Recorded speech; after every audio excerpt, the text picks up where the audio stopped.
নমস্কার বন্ধুরা, Prius cooking ব্লগে আবারও একটি নতুন রেসিপিতে আপনাদের সবাইকে স্বাগত জানাই। আজকে আমি আপনাদের সঙ্গে ফুলকপি ও শিমের একটি নতুন রেসিপি শেয়ার করব। খেতে ভীষণই টেস্টি হয়। তো চলুন আজকের রেসিপি আমরা দেখে নিই।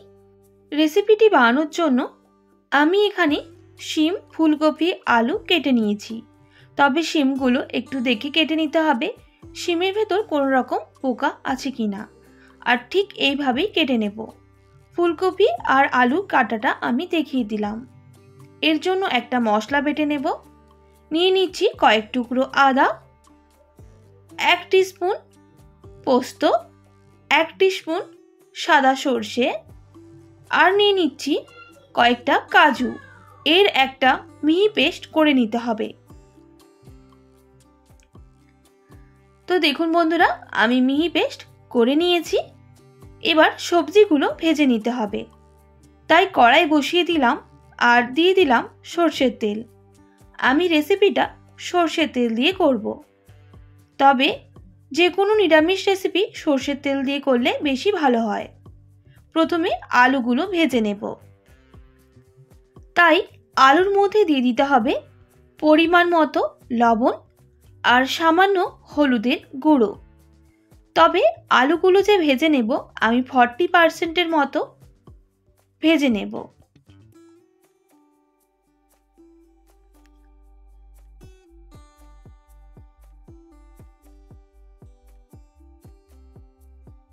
বেশ কিছুক্ষণ ভেজে নেওয়ার পর আলুগুলো এরকম লাল হয়ে গেছে। আমি এবার নামিয়ে নেব। ওই তেলের মধ্যে দিয়ে দেব ফুলকপি। আর ফুলকপিগুলো একইভাবে ভেজে নিতে হবে।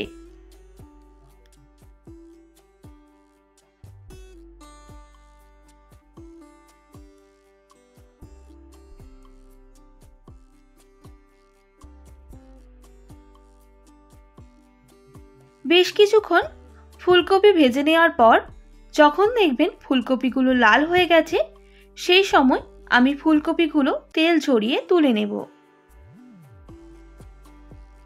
আর একই পদ্ধতিতে শিমগুলো ভেজে নেব।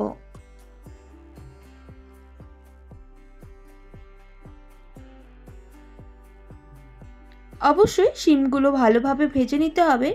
শিমের যে হালসে গন্ধটা থাকে সেটা আর থাকবে না।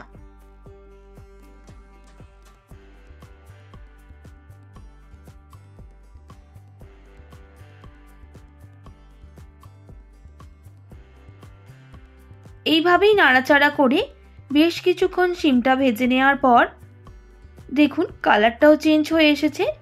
এই সময় শিমগুলোকে তেল ঝরিয়ে নামিয়ে নিতে হবে।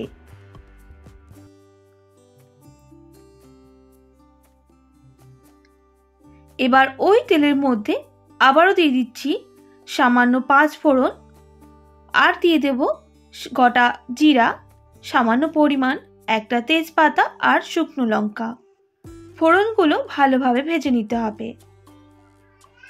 ফোড়ন থেকে খুব সুন্দর একটা গন্ধ বের হলে বেটে রাখা মশলা দিয়ে দিতে হবে। আর মশলাটা ভালোভাবে কষিয়ে নিতে হবে।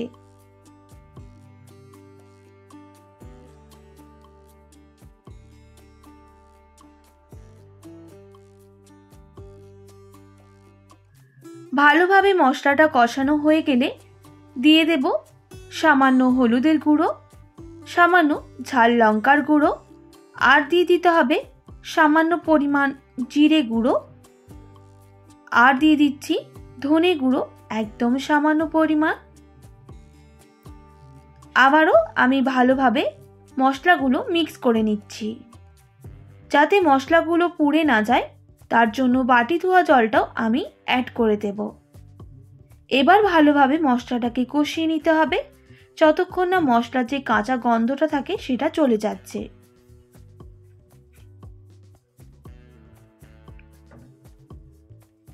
এইভাবেই বেশ কিছুক্ষণ মশলাটাকে কষিয়ে নিতে হবে।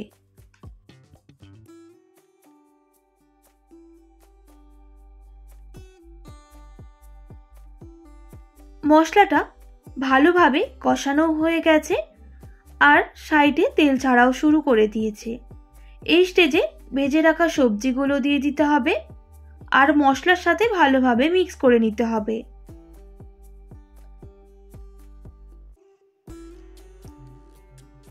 মিক্স করে নেওয়ার পর আমি এখানে মিডিয়াম সাইজের একটা টমেটো এইভাবে কেটে রেখেছিলাম, সেটাও অ্যাড করে দেব আর একসাথে মিশিয়ে নিতে হবে। ভালোভাবে মশলার সাথে সবজিগুলো কষানো হয়ে গেলে আমি এখানে জল অ্যাড করব। তবে পর্যাপ্ত পরিমাণ আমি জলটা ব্যবহার করছি, আপনাদের পরিমাপ মতো জলটা অবশ্যই দিয়ে দেবেন।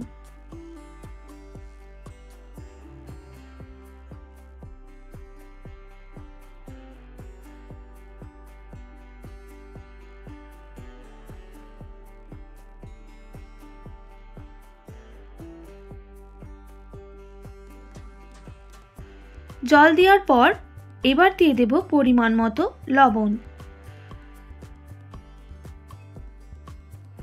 আবারও ভালোভাবে এগুলো মিক্স করে নিতে হবে।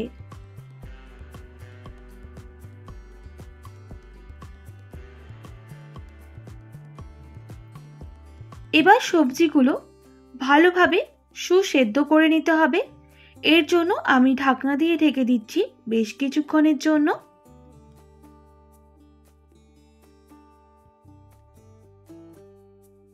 বেশ কিছুক্ষণ পর ঢাকনাটা সরিয়ে নিতে হবে। দেখতেই পাচ্ছেন সবজিগুলো আমি এইভাবে কিন্তু সেদ্ধ করে নিচ্ছি।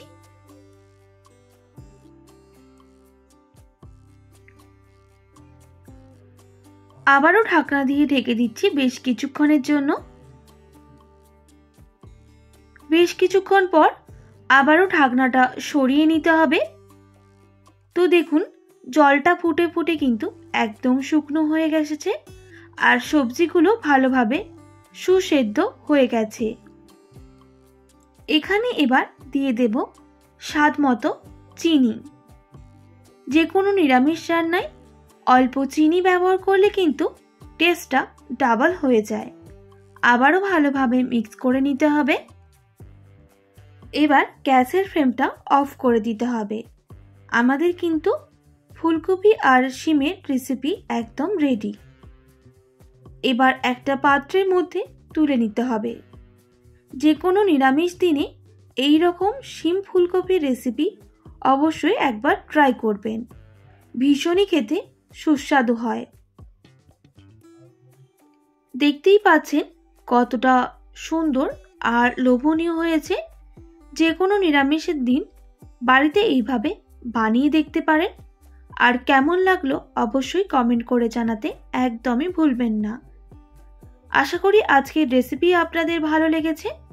ভালো লেগে থাকলে অবশ্যই একটি like, comment, share and subscribe করে আমার পাশে থাকার অনুরোধ রইল। পাশে থাকা বেল আইকনটিও প্রেস করে দেবেন, তাহলে নিত্য নতুন রান্নার ভিডিওগুলি আপনাদের কাছে পৌঁছবে। আজকের মতো এতটাই। আবারও নতুন কোনো রেসিপি নিয়ে দেখা হবে।